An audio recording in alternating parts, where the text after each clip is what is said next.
چھتیس گڑھ میں انتخابات کے پہلے مرحلے کا نوٹیفیکیشن کر دیا گیا جاری۔ چھتیس گڑھ میں عام انتخابات کے پہلے مرحلے میں 20 اسمبلی سیٹوں کے لیے گورنر وشو بھوشی ہری چندن نے آج نوٹیفیکیشن جاری کرنے سے نامزدگی کا عمل شروع ہو گیا۔ الیکشن کمیشن کے جاری کردہ پروگرامز کے مطابق پہلے مرحلے کے لیے کاغذات نامزدگی 20 اکتوبر تک داخل کیے جا سکتے ہیں۔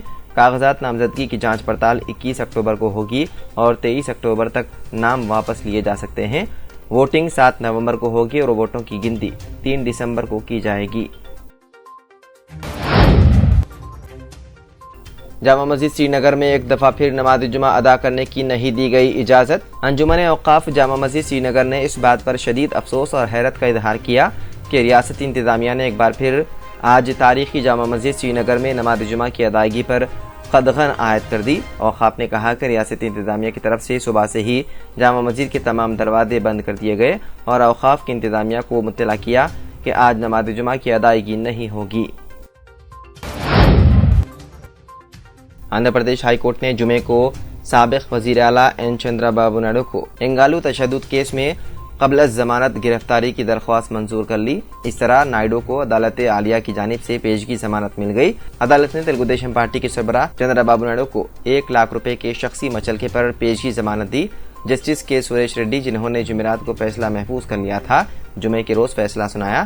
پولیس نے 4 اگست کو ضلع انامایا کے موضع انگالو میں پیش آئے تشدد کیس میں نائیڈو اور دیگر قائدین کے خلاف پولیس ملازمین کو قتل کرنے کی کوشش کا کیس درج کر لیا تھا۔ وزیراعظم نریندر مودی 14 اکتوبر یعنی کل جیو ورلڈ سینٹر میں 141ویں بین الاقوامی اولمپک کمیٹی کے اجلاس کا افتتاح کریں گے۔ OIC سیشن بین الاقوامی اولمپک کمیٹی کے ارکان کے ایک اہم اجلاس کے طور پر کام کرتا ہے۔ اولمپک گیمز کے مستقبل کے بارے میں اہم فیصلہ IOC سیشنز میں کیے جاتے ہیں۔ ہندوستان دوسری بار اور تقریباً 40 سال کے وقفے کے بعد IOC سیشن کی میزبانی کر رہا ہے۔ IOC کا 86واں اجلاس آخری بار 1983 میں نئی دہلی میں منعقد ہوا تھا۔ اسمبلی انتخابات سے قبل تلنگانہ پردیش کانگریس کو اس وقت بڑا جھٹکا لگا جب سابق صدر پردیش کانگریس و سابق وزیر پونالا لکشمیا نے پارٹی سے استعفیٰ دے دیا۔ انہوں نے پارٹی صدر ملکارجن کھڑگے کو مکتوب استعفیٰ روانہ کر دیا، جس میں پونالا لکشمیا نے غیر منصفانہ ماحول کا حوالہ دیا۔ اپنے مکتوب استعفیٰ میں پونالا لکشمیا نے الزام عائد کیا کہ جب 50 BC قائدین پر مشتمل گروپ تلنگانہ سے دہلی روانہ ہوا تاکہ پسماندہ طبقات کو ترجیح دینے کی درخواست کرنا تھا، مگر اس گروپ سے AICC قائدین نے ملاقات کرنے سے انکار کر دیا، جس سے ریاست کی عزت و نفس مجروح ہوئی۔ انہوں نے اپنے مکتوب میں تحریر یہ کیا کہ مجھے بہت بوجھ دل سے کانگریس پارٹی سے روابط تعلقات کو منقطع کرنے کا فیصلے کا اعلان کرنا پڑ رہا ہے۔ انہوں نے تحریر کیا کہ وہ اس مقام پر پہنچ گئے جہاں انہیں ایسا محسوس ہو رہا ہے کہ ناانصافی پر مبنی ماحول میں اب ان کی ضرورت نہیں ہے۔ ذرائع کے مطابق پونالا لکشمیا بہت جلد BRS پارٹی میں شامل ہوں گے۔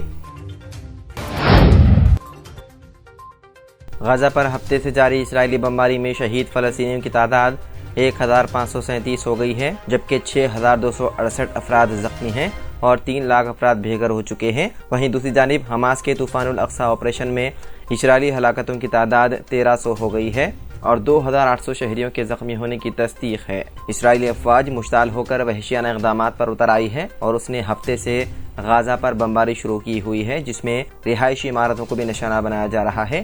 اسرائیلی افواج بلا تخصیص خواتین اور بچوں کو نشانہ بنا رہی ہے، جس کے سبب ہلاکتوں میں اضافہ ہو رہا ہے۔ ایران نے خبردار کیا ہے کہ غزہ پر اسرائیل نے حملے بند نہ کیے تو نیا محاذ کھل سکتا ہے۔ ایران کے وزیر خارجہ حسین امیر عبداللہیان نے بیروت پہنچنے کے بعد میڈیا سے گفتگو میں کہا کہ اسرائیل کے جنگی جرائم اور غزہ کی ناکہ بندی سے جنگ کا نیا محاذ کھل سکتا ہے۔ ان کا مزید کہنا تھا کہ کچھ ممالک کے حکام ہم سے رابطہ کر کے خطے میں اسرائیل کے خلاف نیا محاذ کھولنے کے امکانات سے متعلق پوچھا۔ ہم نے انہیں واضح جواب دیا کہ کسی بھی نئی کارروائی یا محاذ کا تعلق صہیونی ریاست کے اقدامات سے ہے۔ اگر اسرائیل کے جرائم جاری رہے تو کسی کو بھی نیا محاذ کھولنے کے لیے ہماری اجازت کی ضرورت نہیں ہوگی۔ اسرائیل کی غزہ پر بمباری کے دوران اسرائیل کے وزیر اطلاعات نے دے دیا استعفیٰ۔ اسرائیلی وزیر اعظم نتن یاہو کی مخلوط حکومت کو بہت بڑا دھکا پہنچا ہے جب ان کی ایک وزیر نے اپنے عہدے سے استعفیٰ دے دیا۔ رپورٹ کے مطابق اسرائیلی وزیر اطلاعات گیلت ڈیسٹل نے استعفیٰ وزیر اعظم نتن یاہو کے حوالے کر دیا۔ تاہم رکن اسمبلی کی حیثیت سے ذمہ داریاں نبھاتے رہیں گے۔ ان کا تعلق نتنیاہو کی جماعت لیکوڈ پارٹی سے ہے۔ وزیر اطلاعات کے اس کشیدہ اور نازک صورتحال میں اچانک مستعفی ہونے کی کوئی ٹھوس وجہ سامنے نہیں آ سکی اور نہ ہی انہوں نے اپنے استعفے میں کوئی وجہ بتائی۔ تاہم کہا جا رہا ہے کہ حماس کے حملے کے دفاع میں بری طرح ناکامی اور عالمی سطح پر اسرائیلی فوج کی سبکی پر کابینہ میں اختلافات نے جنم لے لیا اور کمزور مخلوط حکومت ایک بار پھر مشکل میں آ گئی ہے۔